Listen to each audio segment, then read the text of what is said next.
21-day paycheck protocol, day 3. Let's lock in. If you're still asking, who am I to say this? Understand you're not practicing any real form of humility. What you're really doing is practicing your avoidance and dressing it up as self-awareness. It's not cute. Stop it. If you think authority is a badge someone hands to you, let me burst that bubble. No, it is not. Authority is about inventory, right?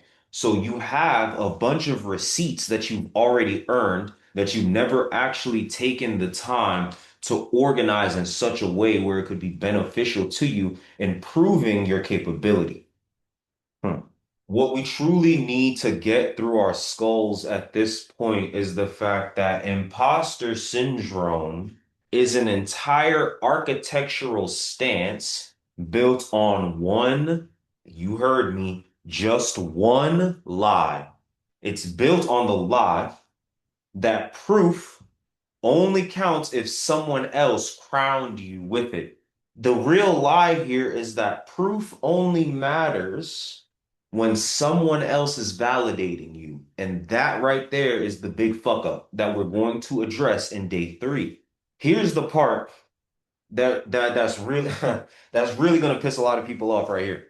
If you solved the problem for yourself, then you are all the proof you really need. You are patient zero of the pain point and the doctor that came with the solution to heal it. If you solved it for one other person, then proof exists. If you stop bleeding where others are still bleeding, then understand that the proof of work exists.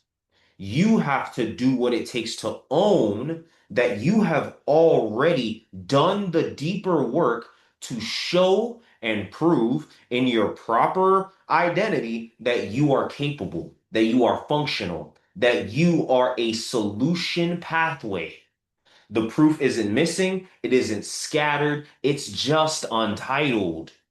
It's just untitled, and you have not put a name to it. You haven't really put a marketing campaign behind it. You haven't really done what you need to do to shout it from the mountaintops that you have a working solution for a dire problem in the market.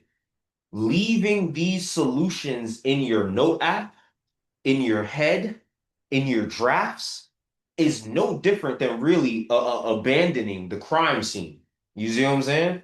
Before you even solve the case. So I want you to understand very clearly right now, you're not insecure more than you are undocumented with your work. Okay? So when we understand that we're not insecure, we're undocumented, then the real fear that we have to deal with isn't who am I? The real fear we're facing at this point is what if this lines up and people expect something from me? Do you hear what I'm saying? What if it all works out? My time spent learning and practicing shadow work, particularly Existential Kink by Carolyn Elliott, really made it very clear to me that as much as we pretend to be scared of failure, we're actually much more terrified by the thought, the concept, and the lived reality of our own success. So instead, what you're going to keep doing, what always happens is that you're going to keep thinking, you're going to keep consuming, you're going to keep waiting for a permission slip that is never going to come. And even if it comes, it's never going to be signed. So when I say this isn't a confidence issue, it's a filing problem.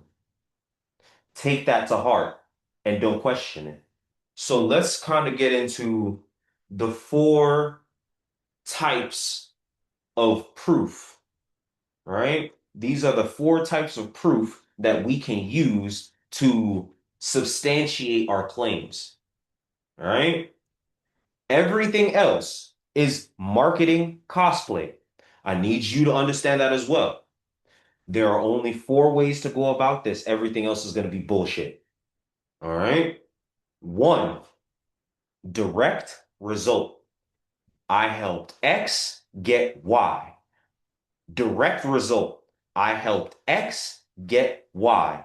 It don't got nothing to do with vibes. It don't got nothing to do with your energy. It's all centered around outcomes, the transformation that was provided, whether that be in the form of revenue, relief, clarity, time saved, something moved or removed from a situation. If you have one of these, if you can say, I helped X get Y, then understand you already are ahead of most of these loud ass experts and fake ass gurus on the internet right now.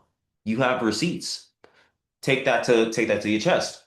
Next, number two, we have what's known as proximal result, not direct result, proximal. Proximal meaning proxy, proximity. It's around the area, all right?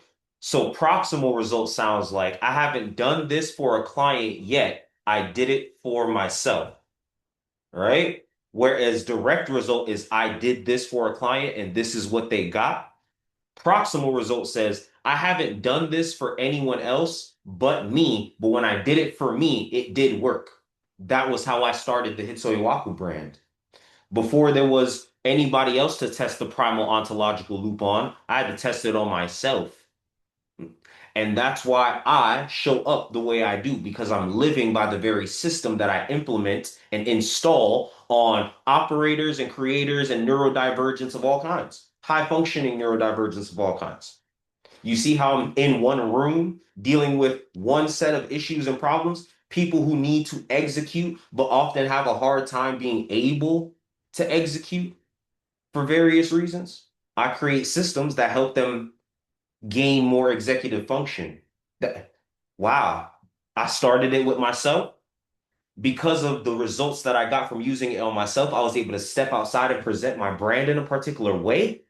When I presented my brand in that particular way, I got the reactions that I was looking for, and it helped me speed up my process of getting into situations and deals and collaborations that probably would have taken me much longer had I not utilized my own tool on my own self to get the results that I wanted. Boom. Now, based on me testing my own shit on myself, you give a fuck that I exist now. You care that I exist now. You watch my content. God damn it. So when we're talking about proximal results, you built the system, you changed the behavior, you crossed the gap. That all counts because proximity is pain plus a solved outcome.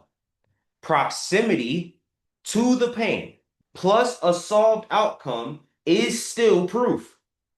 You were next to the issue, you recognize the issue, you solve the issue for yourself, and by solving the issue, you were able to create even more distance from it.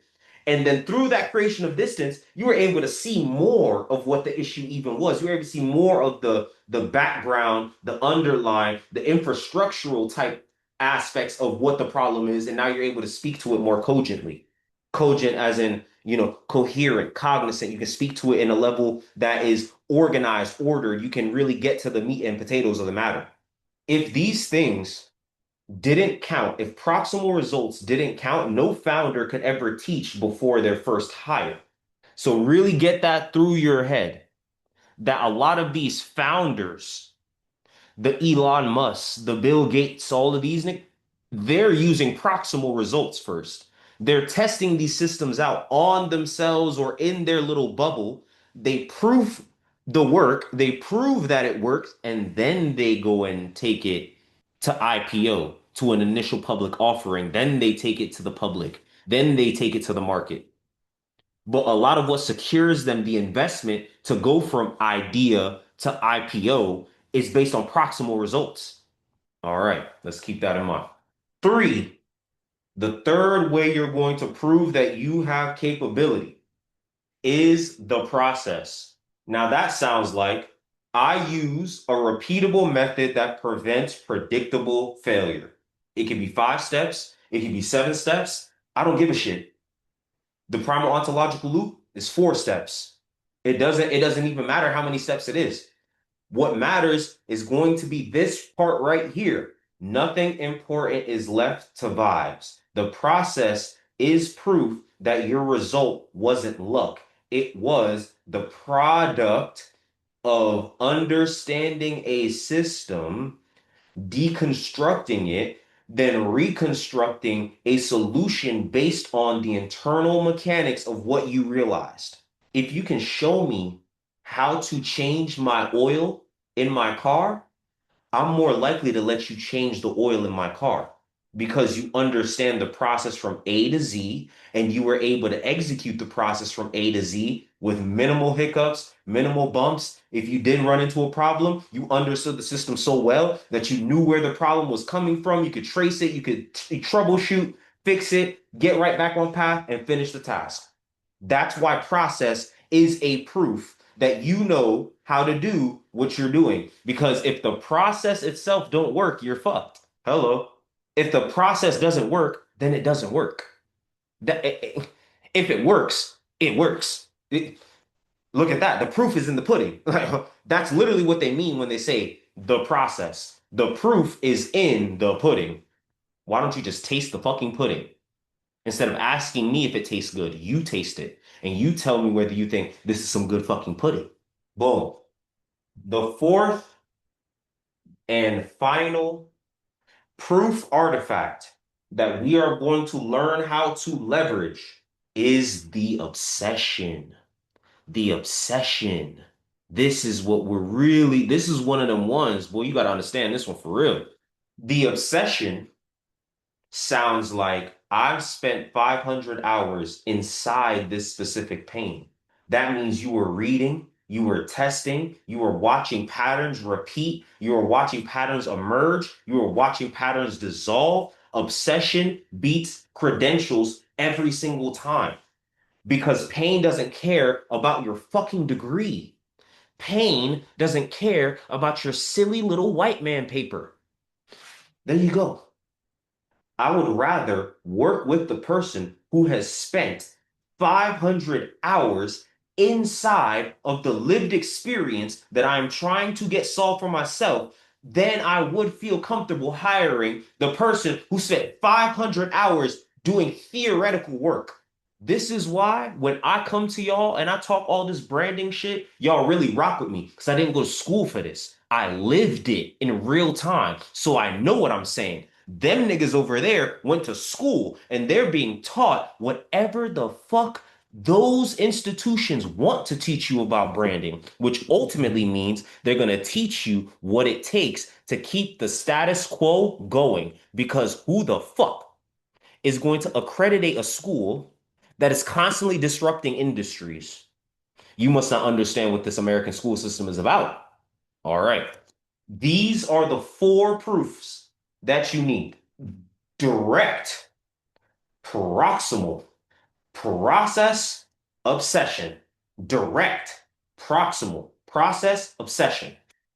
You either have direct results, proximal results, you have the results of a process, or you have the results of your obsession. Pick one, pick two, pick three. Use all four if you're smart. Use all four because different parts of your minimum viable audience, your ICP. Remember day one, I said you needed to pick one room, one problem, and one set of people. Well, yeah, that's what we're talking about. The minimum viable audience, the ideal client profile. Within that, there's going to be so many different kinds of ways that people might want to receive proof. Not everyone is going to take proximal proof. They want the direction. Not everyone is going to take your process as proof. They want to see your obsession with it. Simple as that. Let's really understand right here, right now, that I'm the best at X, Y, and Z is a weak sentence because anyone can say they're the best at anything and no one can prove it or falsify it. Facts, facts, facts are much heavier and much harder to displace. I've spent 4 years doing this. I've analyzed 312 cases. I've rebuilt the system from scratch 3 times. Now that is what's going to buy you some more leverage. I'm not the best at branding because I say I'm the best at branding. I'm the best at branding because I've failed at personal branding more times than most of you motherfuckers watching this have even tried. And that's not even me being mean. That's me being dead ass. I have failed at this craft all the way from I was fucking 19 till now. I turned 31 in 2026. That means I've spent over 10 years obsessing over trying to figure out what the issue is when it comes to creative entrepreneurs building a life of wealth, sovereignty, and self-sustainability. You can't outdo me at this. You haven't tried enough. You haven't scraped your elbows enough. You haven't bumped your head enough.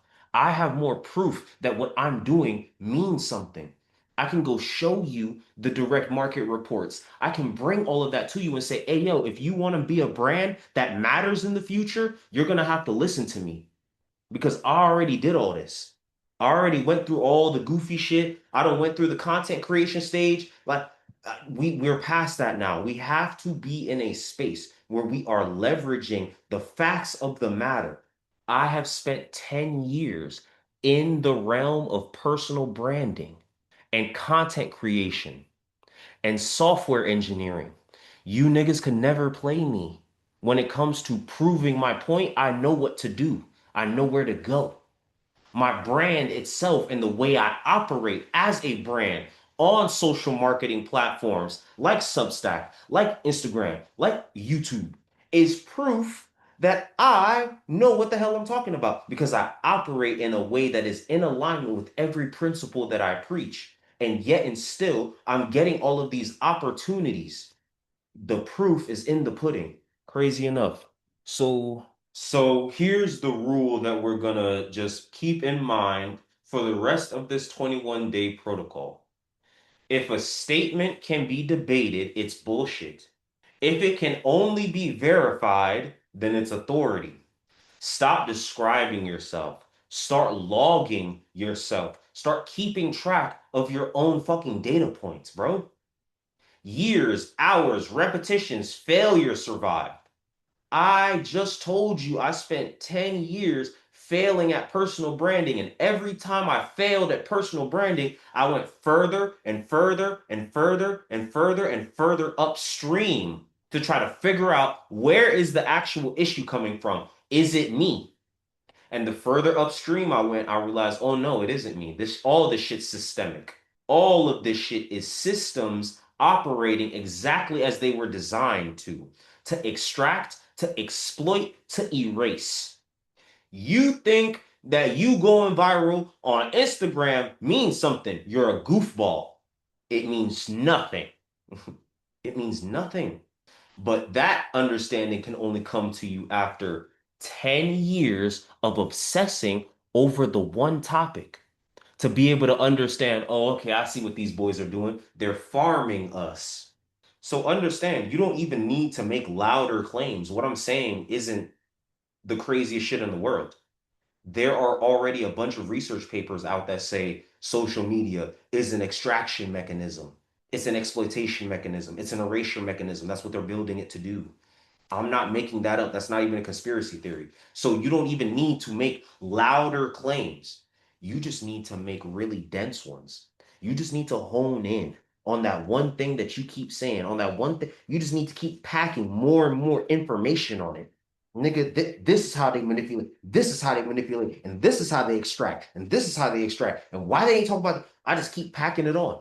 I just keep packing it on, packing it on, packing it on. And then it gets real, real heavy and real dense. And once it starts to get heavy and dense, it starts to bend and warp space and time around it. Gravity starts to take over. Now I don't have to bend to the market. The market is bending to me because the proof is in the pudding.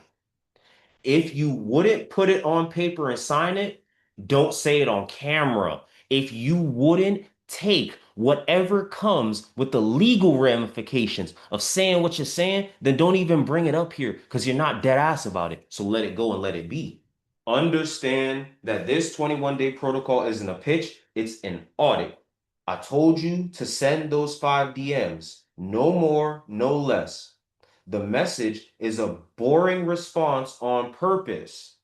Hey, I'm organizing my work history. Can you give me one sentence on how I helped you with X? You're going to send 5 DMs and just gather the proof. Hey, I'm working on organizing my professional career history. Can you just give me one quick sentence about that time where I helped you do X, Y, and Z? That's it. No testimonials, no sales energy, no begging, no none of that shit. I just need the one sentence from five people that says how I helped them and what I helped them with. That's it. The goal here is not to fish for praise. The goal here is to collect fucking data. Admiration that never turns into pressure is useless. Lurkers are a liability to your brand. This is how you convert fog into receipts because some people will not respond. Some people will send you fluffy bullshit. One or two will actually tell you the God's honest truth. And that right there is all you really need to take this shit to the next level. You don't need better content. You don't need more confidence. You just need proof stacked on top of proof, stacked on top of proof, stacked on top of proof until arguing with you, debating you is pointless. And silence is just the best answer because when niggas get silent, they just start opening up their pocketbook. When they stop talking to you, when they stop arguing with you, they just start paying you. When they stop preaching at you about how what you're saying can't be the truth, they just open up the fucking payment links. That's what happens. So let's keep that in mind.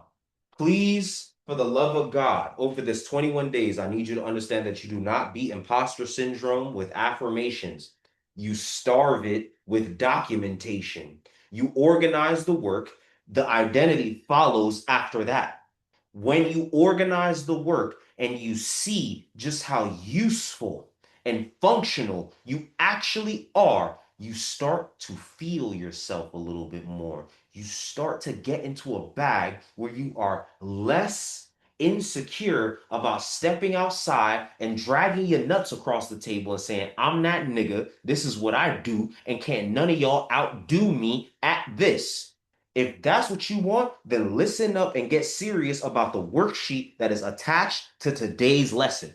If this hit and you still don't act, that is not alignment. That is a crock of shit. Again, it is avoidance, pretending to be taste. This isn't for the people who like ideas. It's for the people who are done hiding from the mathematics of what it truly takes to prove their point. Live and direct from the mothership, this Naga be on some other shit. Hitsuyowaku, sovereign identity, architect at your service.